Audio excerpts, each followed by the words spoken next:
હમણાં થોડો ટાઈમ પહેલા કોર્ટ પાસે એક કેસ આવ્યો જેમાં એક ભાઈએ 40 લાખ રૂપિયા આપ્યા જમીન ખરીદવા માટે.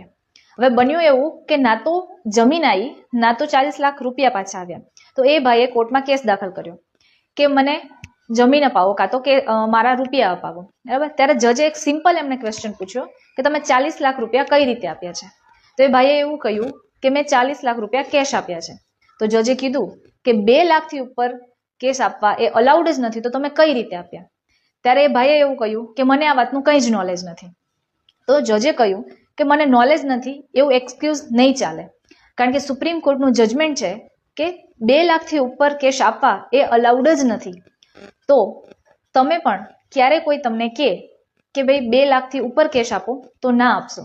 આ જજમેન્ટ તમારે રીડ કરવું હોય તો હું લિંક આપી દઈશ, તમે ત્યાં જઈને રીડ કરી શકો છો.